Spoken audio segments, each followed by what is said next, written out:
So, in today's video, I'm going to be looking at 5 players that the Indiana Fever should look to trade for in the upcoming WNBA offseason, because you just never know what they're going to do when you have trade assets potentially like a Nilissa Smith, like a Grace Berger.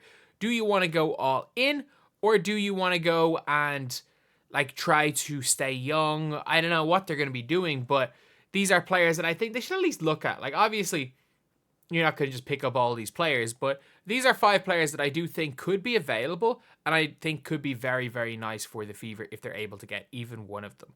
Before we get on to it, we are doing Hoopsmas. We are uploading 5 videos every single day on this channel. Obviously, it's not going to be all WNBA stuff, so there's going to be a lot of college stuff, but we're going to be uploading 125 videos until between now and Christmas. And if you guys are new to the channel, subscribe. We are trying to hit, if we had somehow hit 39.3k by the end of the day, that'd be insane. We're trying to hit 40k by Christmas, and yeah, that hence why we're going extremely hard from now until then. But anyway, let's go and talk about the players. The first player, obviously, Satu. And you're like, oh, Satu's a free agent. No, she's not a free agent. If you can beat Cord, you're not a free agent. Let's be real. Just like being Cord is the equivalent of being a restricted free agent. There is absolutely no chance in hell that they don't core. The Indiana Fever getting Satu Sabally instantly makes them one of the 2 to 3 best teams in the W. I think the Lynx and the Liberty can be hard to take their throne. But if Satu Sabally goes to Indiana, they instantly become the 3rd best team in the W.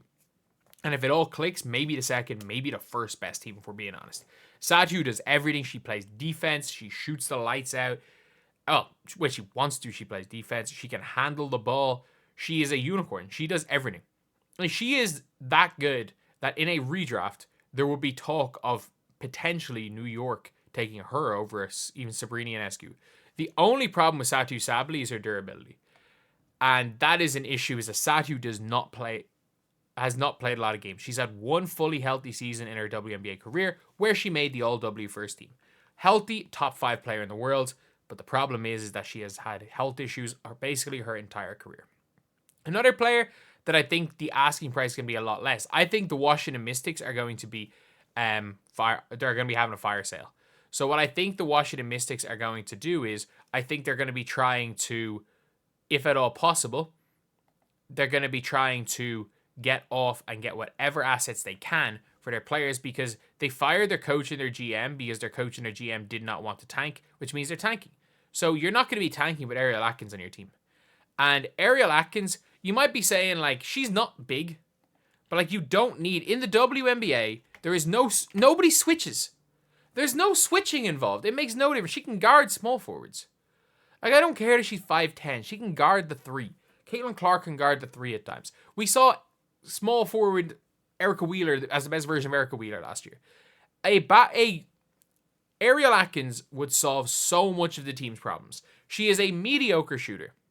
That's the only issue. Actually, no, she's shooting 36% from 3 for her career. So she's a good shooter. She's a good pull-up shooter. She's an elite defender when she wants to be. And she's not old. She's 28. They're going to try get off her. She's been a champion as either a rookie or a second year. She's had one of the best rookie playoff runs ever. She is a playoff riser. She's a lockdown defender who can create her own shot a little bit, is fine as a glue guy, probably best as a glue guy, and is, for me, if you're not getting Satu, trying to get Ariel Atkins for fit, because she solves your defense problem. She's just a much better version of Lexi Hull.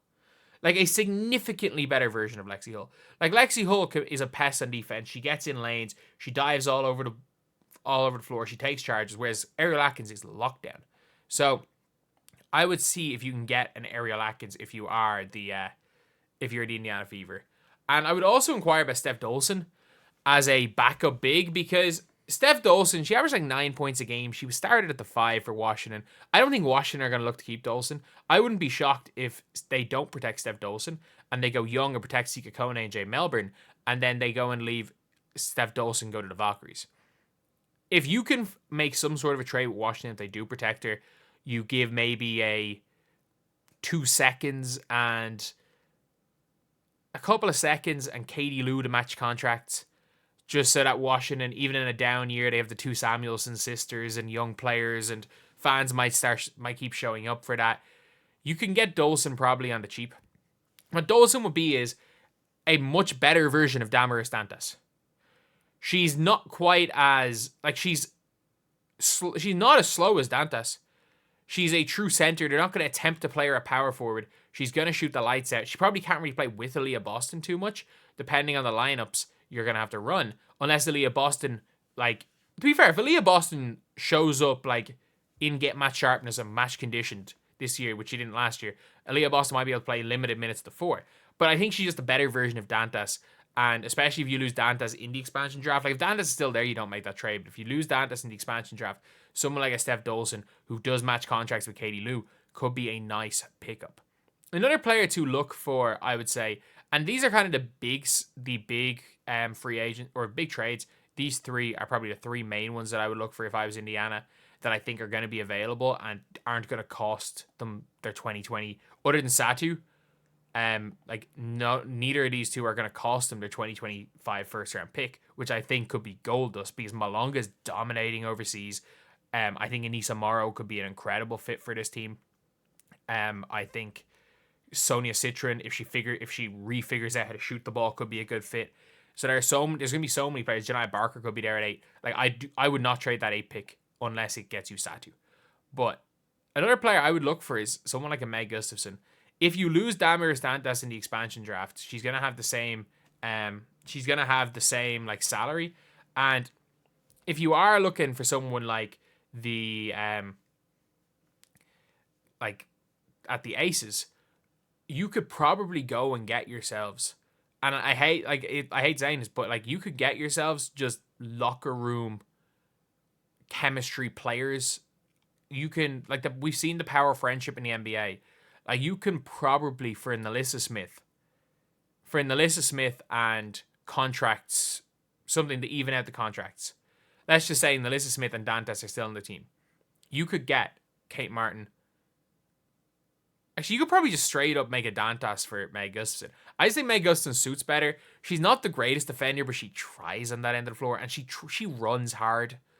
Like, she's not fast, but she runs hard. Damaris Dantas kind of walks. And as far as, like, a team that's looking to play fast, I think she could be a nice backup center. Come in, give you a couple minutes here and there, play hard, hit the occasional jump shot because she's a decent shooter. And again, just for chemistry reasons, she's Iowa, she's friends with Caitlin Clark. This could be a decent one. Otherwise, obviously, if you can somehow get her and Kate Martin there, that's one thing. Another player I think is not necessarily a trade target because I don't think you should give up any assets for her, but there's a possibility Dallas Wings could cut her. And we've seen with Veronica Burton that sometimes players that have been cut are gems. Like, we've seen it with Celeste Taylor as well, that sometimes teams cut gems. And what a player that might not suit for one team might end up suiting a different team.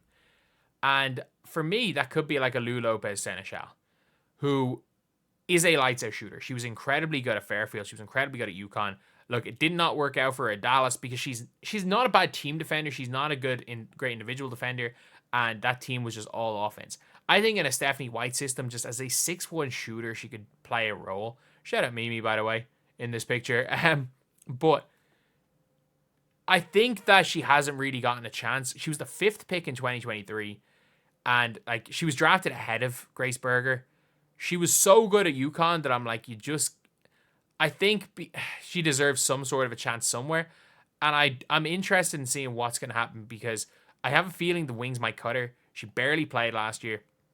And I think if she's available for the Fever and she's looking to go play in the W, which I think she is, almost everyone that goes plays college ball in the States is looking to play in the W, I would be looking for her even for a training camp slot because depending on what happens in that expansion draft, like, you could lose Katie Lou, which means you lose your shooting at the 3 off the bench. And that's what she might be able to give you is come in, get a couple of shots. If the other team have a matchup, maybe even come in Caitlin Clark minutes and she can kind of be hitting a little bit on defense. Because I think in a Stephanie White system, she could probably survive on the defensive end. Not a great individual defender, but she's a lights out shooter. Was superb at UConn. And I genuinely think that she could be, if she gets cut, could be a nice pickup. And the last player, I think, could be a really, really, really interesting one. And it is trading with the Phoenix Mercury just a second.